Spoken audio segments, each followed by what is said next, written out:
Ongoing po ngayon ang ikalawang pagdinig ng Senado kaugnay sa pag-aresto kay dating Pangulong Rodrigo Duterte. At may ulat on the spot si Mav Gonzales. Mav? Connie, nilangaw ang pagdinig ng Senate Committee on Foreign Affairs, Foreign Relations ukol sa pag-aresto ng ICC kay dating Pangulong Rodrigo Duterte.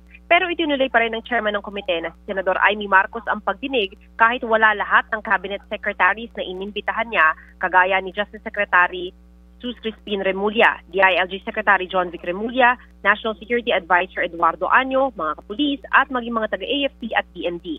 Nauna nang sumulat si Executive Secretary Lucas Bersamin sa Senado kung saan iginiit nila ang executive privilege kaya hindi na nila pinadalo ang mga cabinet secretaries. Nasagot na rin naman daw lahat ng tanong ng komite pero hindi sang-ayon dyan si Senador Marcos. Sabi ng senadora, hindi pwede igiit ng executive branch ang sub judice dahil kung in aid of legislation ang hearing ng Senado, wala raw nalalabag kaugnay sa sub judice rule.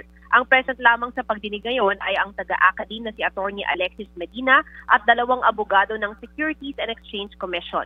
Ikinalungkot din ng ilang senador na halos walang dumalo sa pagdinig. Si Senador Ronald Bato de la Rosa, sinabing kung patuloy na iisnabin ng mga taga-ehekutibo ang pagdinig ng Senado, maaaring mauwi ito sa constitutional crisis. Kaya hiniling ni de la Rosa na ipasabina ang mga opisyal ng gobyerno na hindi tumalo sa pagdinig ngayong araw. Sabi naman ni Senate President Chis Escudero, pinag-aaralan ngayon ng Senate Legal Department kung i-issuehan ng sabina ang mga opisyal na ipinatawag pero hindi dumalo sa pagdinig ng komite. Ayaw niya ro kasing magkaroon ng constitutional crisis dahil nag-invoke na ng executive privilege ang mga miyembro ng gabinete. Hindi naman daw dahilan ang hindi pagdalo ng mga opisyal ng ehekutibo para sabihing may tinatago ang gobyerno ukol sa pag-aresto sa dating Pangulo. Connie? Maraming salamat, Mav Gonzales.